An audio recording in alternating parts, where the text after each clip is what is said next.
రైతు బజార్లో బియ్యం కందిపప్పు అమ్మకాలపై ప్రత్యేక కౌంటర్ను ప్రారంభించిన గన్నవరం ఎమ్మెల్యే యార్లగడ్డ వెంకట్రావు. కృష్ణా జిల్లా గన్నవరం రైతు బజార్లో గన్నవరం ఎమ్మెల్యే యార్లగడ్డ వెంకట్రావు ఆంధ్రప్రదేశ్ రాష్ట్ర పౌర సరఫరాల శాఖ ఆధ్వర్యంలో బియ్యం కందిపప్పు ప్రత్యేక కౌంటర్ను ఏర్పాటు.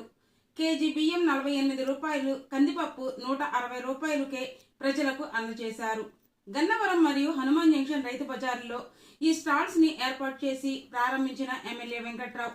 ఈ సందర్భంగా ఎమ్మెల్యే యార్లగడ్డ వెంకట్రావు మాట్లాడుతూ గన్నవరం అభివృద్ధికి అన్ని విధాల కృషి చేస్తానని, నియోజకవర్గంలోని వీరపనేనిగూడెం, మల్లవల్లి ఇండస్ట్రియల్ ఏరియా త్వరితగతిన అభివృద్ధి జరుగుతుందని, మల్లవల్లిలోని అశోక్ లైలాండ్ త్వరలోనే ప్రారంభం జరుగుతుందని, గత ప్రభుత్వంలో అభివృద్ధి శూన్యమని, నిత్యావసర సరుకుల రేట్లు విపరీతంగా పెంచి పేద ప్రజలను వైసీపీ ప్రభుత్వం అనేక ఇబ్బందులకు గురి చేసిందని, నిత్యావసర సరుకులు పేద ప్రజలకు అందుబాటులో ఉండాలని టీడీపీ ప్రభుత్వం ఈ పథకాన్ని ప్రవేశపెట్టిందని అన్నారు.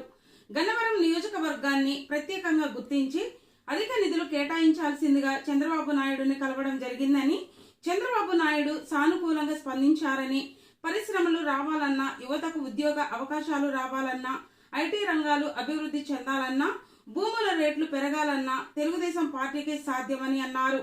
గన్నవరం నియోజకవర్గం అభివృద్ధి బాటలో ముందుకు తీసుకువెళ్లి నియోజకవర్గంలోని ప్రజలందరకు సమన్యాయం జరిగేలా పరిపాలన కొనసాగిస్తానని ఆయన అన్నారు.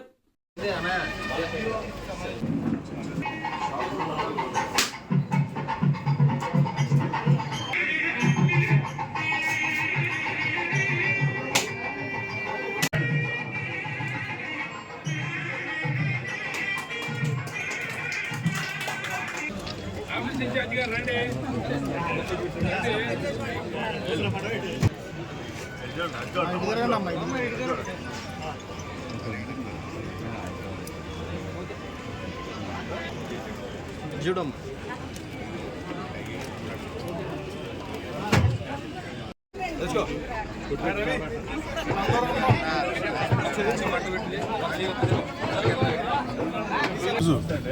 రాష్ట్ర ప్రభుత్వం నిత్యావసర వస్తువులు స్థిరీకరణ కోసం ముఖ్యమంత్రి గారు, civil supplies minister Nadendla Manohar గారు రైస్ మిల్లర్లతో సమావేశం ఏర్పాటు చేసి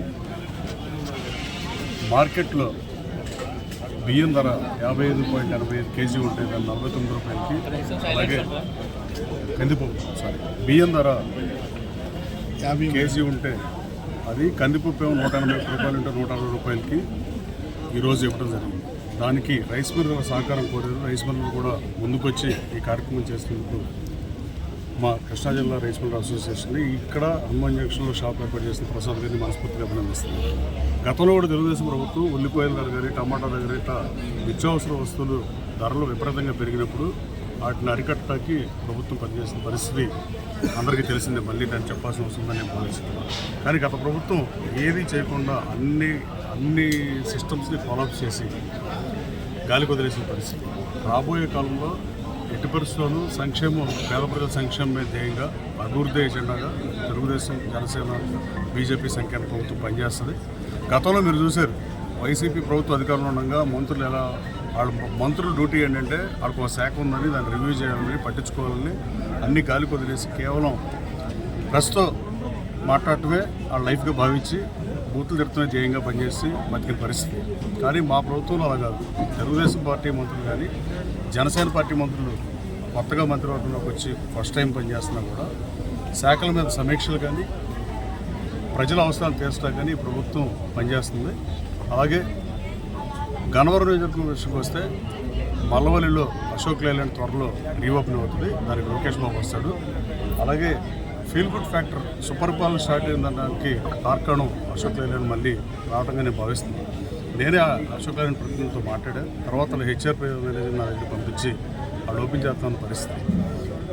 జీడిమెట్లో ఉన్న పారిశ్రామిక చాలామంది ఎనికేపోళ్ళు ఉన్నవాళ్ళు, ఇక్కడ లోకల్ కాన్స్టిట్యున్సీ వాళ్ళు కూడా చాలామంది ఏపీఐఏసీ ల్యాండ్ కావాలని వచ్చి కలవడం జరిగింది. రాబోయే కాలంలో మల్లవల్లి అనేది ఏపీలోని బిగ్గెస్ట్ పారిశ్రామిక కారిడార్గా అభివృద్ధి చెందుతుంది.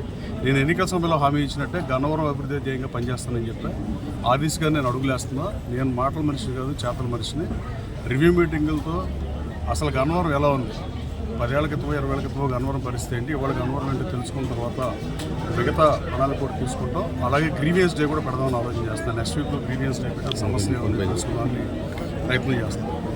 రాబోయే కాలంలో మీరు మల్లవల్లిని ది బెస్ట్ పారిశ్రామిక కారిడార్గా ఇన్ హోల్ స్టేట్ ఏపీలో మంచి పారిశ్రామిక కారిడార్గా మీరు చూడబోతున్నారు. దాంట్లో ఏమాత్రం సందేహం లేదు.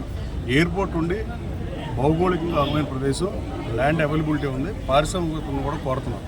గత ప్రభుత్వం తెలుగుదేశం పార్టీ అధికారంలో ఉన్నప్పుడు, ఆ రోజు ప్రభుత్వం ఇచ్చినప్పుడు 18,95,000 ఎకరం ఉన్నదాన్ని ఇప్పుడు గత ప్రభుత్వం 89,50,000 చేసింది. దాన్ని రివ్యూ చేస్తాం. మన మంత్రి గారు వచ్చినప్పుడు కూడా మాట్లాడాం. ముఖ్యమంత్రి గారి దృష్టికి కూడా మనం కలిసినప్పుడు తీసుకెళ్ళా.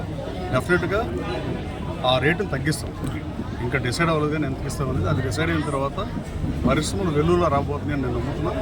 478 కంపెనీలకు ఇప్పుడు ల్యాండ్ ఇచ్చారు. ఇంకా కావాలని ఎక్స్ట్రా కూడా ఇస్తాం. ఈ 478 కంపెనీలో కనీసం 200 కంపెనీలు వచ్చినా, ఇప్పుడున్న 30 కంపెనీలు తోడు 200 కంపెనీలు వచ్చినా గన్నవరం ప్రాంతంలో ఈ ఏరియాలో పక్కన 2-3 కాన్స్టిట్యూన్సీలు, 4-5 కాన్స్టిట్యూన్సీ రేడియస్లో యువత ఉపాధి అవకాశాల కోసం వలస వెళ్లాల్సిన అవసరం లేదు.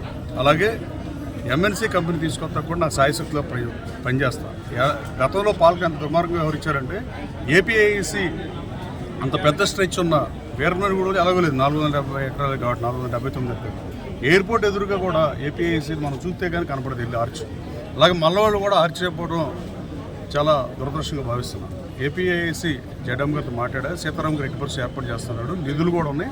రాబోయే కాలంలో గన్నవరం అభివృద్ధి ధ్యేయంగా తెలుగుదేశం, జనసేన, బీజేపీ సంకీర్ణ ప్రభుత్వం, అలాగే ఇక్కడ లోకల్ తెలుగుదేశం, జనసేన, బీజేపీ నాయకులతో కలిసి ఎట్టి పరిస్థితుల్లో గన్నవరాన్ని మోడల్ కాన్స్టిట్యూన్సీగా తీర్చిదిద్దాం. నేను చంద్రబాబు గారితో మాట్లాడే నియోజకవర్గ అభివృద్ధికి ఏమేం చేస్తున్నారు? దేని గురించి? నియోజకవర్గ అభివృద్ధికి ఉన్న సమస్యలు చెప్పాను. బేసిక్ బ్రహ్మలింగేశ్వరం రిజర్వాయర్ చేయాల్సిన అవసరం ఉందని, పోలవరం కెనాల్ని 137.6 కిలోమీటర్ దగ్గర నుంచి ఏలూరు కెనాల్కి అనుసంధానం చేయాలంటే గత ప్రభుత్వ టైంలో ఎందుకు అవ్వలేదో అర్థం కాని పరిస్థితి. కేవలం ల్యాండ్ ఇవ్వలేదని ఒక సాకు చూపించారు. నిర్మాణం ఏమీ పెరిగిపోతుందనే కనీస విఘ్నత కూడా వైసీపీ ప్రభుత్వానికి లేకపోవడం బాధాకరం. నేను విమర్శించడానికి చెప్పట్లేదు కానీ ఏ ప్రాజెక్ట్ అయినా ఒక 5 ఏళ్ళు లేట్ అయితే ప్రాజెక్ట్ వ్యయం ఎంత పెరుగుతుంది అనేది కూడా పరిగణలో తీసుకోపోయిన ప్రభుత్వం అన్నట్టు గర్భం అవుతుంది. అది 15.66 కోట్ల నుంచి మళ్ళీ రివైజ్డ్ ఇమ్మని ఎస్సీని అడిగా. ఎస్సీ గారు దాదాపు టెంటటివ్గా 2-2.5 కోట్లు పెరగొచ్చని చెప్పాడు. వాళ్ళు వర్క్ చేస్తారు. ఇవాళ రేపు నాకు ఫైల్ వస్తుంది. అలాగే బ్రహ్మలింగేశ్వరం పర్యాటక కేంద్రంగా తీర్చిదిద్దడం, రిజర్వాయర్ చేయడం అనేది చంద్రబాబుతో మాట్లాడే డీటెయిల్గా మాట్లాడుతున్నారు. రాబోయే ఇప్పుడు ఓటాన్ అకౌంట్ బడ్జెట్లో పెడతాం కుదరపోయినా 6 మాసాల్లో బడ్జెట్ ప్రవేశపెట్టినప్పుడైనా ఎట్టి పరిస్థితుల్లో ప్రధానంగా రైతు సోదరుల కోసం ఈ పోలవరం కెనాల్ని ఏలూరు కెనాల్తో అనుసంధానం చేయడం కానీ, బ్రహ్మలింగ చెరువులు కానీ, రామర్పడి దగ్గర ఎన్నికపడి దగ్గర వంతెనలు కానీ ఎట్టి పరిస్థితులు చేసి తీరుతాను. ఈ బడ్జెట్లో పెట్టేస్తానికి ప్రయత్నిస్తానని చెప్పి పెట్టేస్తాను ఎట్టి పరిస్థితుల్లో. Thank you.